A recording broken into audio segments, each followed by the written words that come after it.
लालू परिवार में भाई बहन का घमासान गहराता जा रहा है। रोहिणी वर्सेस तेजस्वी को लेकर एक और बड़ा खुलासा ये हुआ। हमारे सूत्र बता रहे हैं कि परसों काउंटिंग से पहले रोहिणी आचार्य ने तेजस्वी को गुड लक भी कहा था, लेकिन तेजस्वी ने रोहिणी की बात का कोई जवाब नहीं दिया और काउंटिंग के बाद जिस तरह का रिजल्ट आया उसने भाई और बहन के बीच में कड़वाहट की खाई को और ज्यादा गहरा कर दिया। आरजेडी के तमाम पुराने नेता और कार्यकर्ता तेजस्वी के चाणक्य संजय यादव पर सवाल उठा रहे हैं, लेकिन तेजस्वी हार के लिए अपनी ही बड़ी बहन रोहिणी को जिम्मेदार ठहरा रहे हैं। उन पर परिवार के विवाद के बाद को सार्वजनिक करने का आरोप लगा रहे हैं। कह रहे हैं कि परिवार की लड़ाई को सार्वजनिक करके चुनाव में गलत संदेश दिया गया, जिसकी वजह से पार्टी को नुकसान हुआ। हालांकि सितंबर में विवाद के बाद रोहिणी जब वापस सिंगापुर चली गई थी तो उन्हें तेजस्वी ने खुद प्रचार करने के लिए बुलाया था।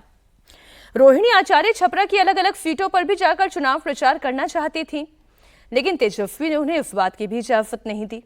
उन्हें सिर्फ अपनी सीट यानी राघोपुर ही जाने दिया। हमारे सहयोगी नीतीश चंद्र जुड़े हुए हैं। सूत्रों के हवाले से जो खबर नीतीश आप पहुंचा रहे हैं, पहले तो एक परिवार के तौर पर यह बड़ा दुर्भाग्यपूर्ण है कि परिवार की लड़ाई पार्टी की लड़ाई बन के अब सार्वजनिक कलह के तौर पर सामने आ रही है।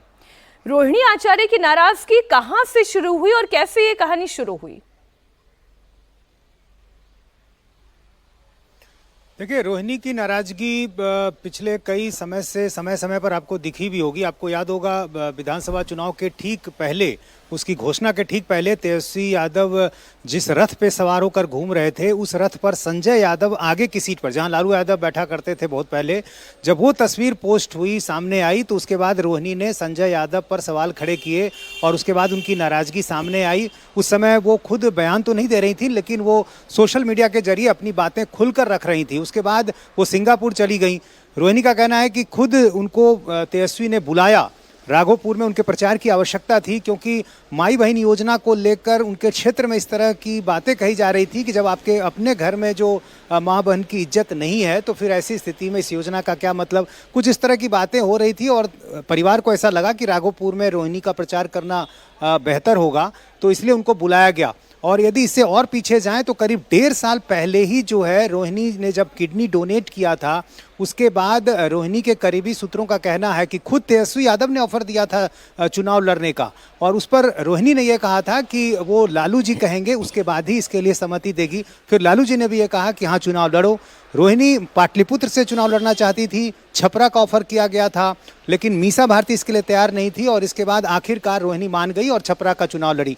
रोहिणी को यह भी लग रहा है कि उसके बाद से जो है इस तरह से परिवार के लोग और खासतौर से तेजस्वी यादव के जो करीबी हैं संजय यादव, उनकी तरफ से घर में उनको लेकर कुछ ऐसी बातें कही गई जिससे ऐसा लगा तेजस्वी को कि रोहिणी जो है तेजस्वी के लिए एक राजनीतिक खतरा भविष्य में हो सकती हैं। जो रोहिणी के सूत्र हैं वो कह रहे हैं कि इसके कारण ही सारण चुनाव में भी उनको पूरा सहयोग नहीं दिया गया। इस हार की जिम्मेदारी तुम्हारी है या तुम्हारी हाय लगी है, ये बहुत बड़े शब्द हैं। जी हाँ, बिल्कुल। और हमारे सूत्रों का कहना है कि ये बातें हुई और चूंकि रोहिणी ने यह सवाल खड़ा किया था कि संजय यादव को लेकर सवाल पूछे जा रहे हैं, पार्टी के कार्यकर्ताओं में ये सवाल हैं, तो जिम्मेदारी तय होनी चाहिए, समीक्षा होनी चाहिए।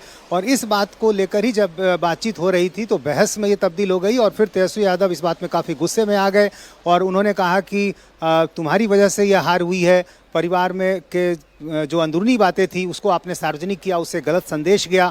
फिर यहाँ तक उन्होंने कहा कि तुम्हारी हाय लग गई है, इस वजह से हम हार गए। काउंटिंग के ठीक पहले उन्होंने गुड लक कहा, उसका उन्होंने कोई जवाब नहीं दिया। ये बात भी रोहिणी को काफ़ी खराब लगी।